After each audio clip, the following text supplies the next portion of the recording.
हाँ सर, शुरू करें सर। आपने प्रेस कॉन्फ्रेंस बुलाई है, इसकी वजह क्या है?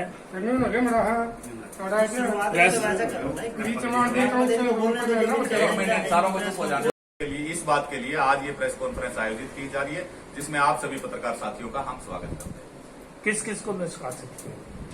जैसे कि लगातार निष्कासन की प्रक्रिया तो जारी थी। जैसे आंदोलन के शुरुआत के अंदर लखा सिडाना को, सिद्धू को निष्कासित किया गया। उसके बाद कॉन्फ्रेंस आयोजित की जा रही है। हरियाणा संयुक्त किसान मोर्चा के 4 वरिष्ठ नेता, साथ में हरियाणा के बाकी नेता भी इसमें मौजूद है।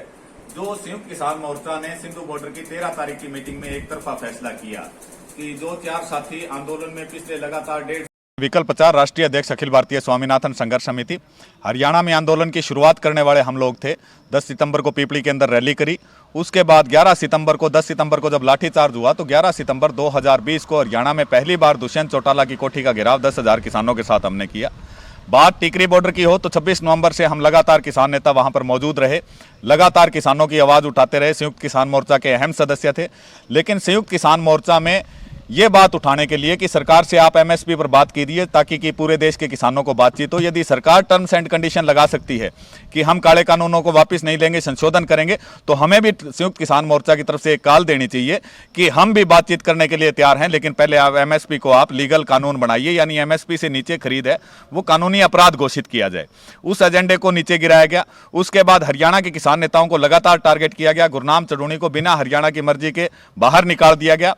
इसी प्रकार जब हम लगातार ये बात उठाते रहे कि संसद का घेराव जो है वो हरियाणा के सभी किसान बड़ी संख्या में करना चाहते हैं, जो एजेंडा संयुक्त किसान मोर्चा की जनरल बॉडी की मीटिंग में पास हो चुका था, उस एजेंडे को इन्होंने अगली मीटिंग में कैंसिल किया और केवल 200 लोगों द्वारा संसद का घेराव किया गया, जिससे सरकार पर कोई प्रभाव नहीं पड़ा।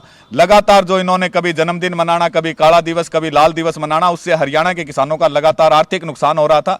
25,000 से अधिक किसानों के ऊपर मुकदमे हरियाणा के ऊपर दर्ज हो गए। तो हमारी मांग थी कि इस आंदोलन को अब सरकार से बातचीत करके किसी नतीजे पर लाया जाए, ताकि जिन किसानों ने 700 शहादतें दे रखी है उन 700 शहादतें व्यर्थ ना जाए।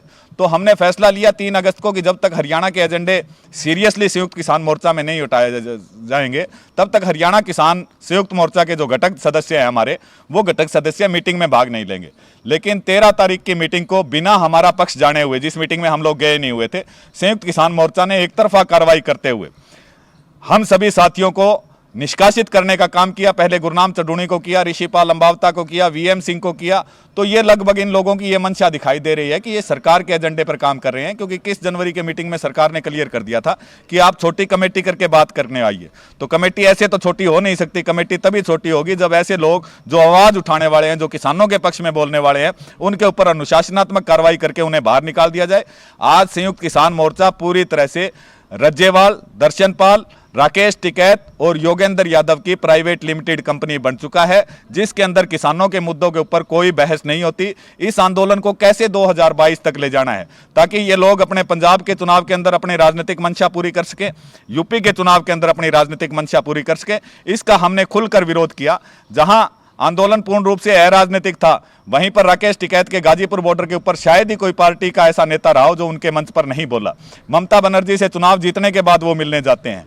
तो निश्चित तौर पर ये राजनीतिक मंशा पूरी करने के लिए हम लोगों ने कहा कि किसानों का इस्तेमाल नहीं किया जाएगा।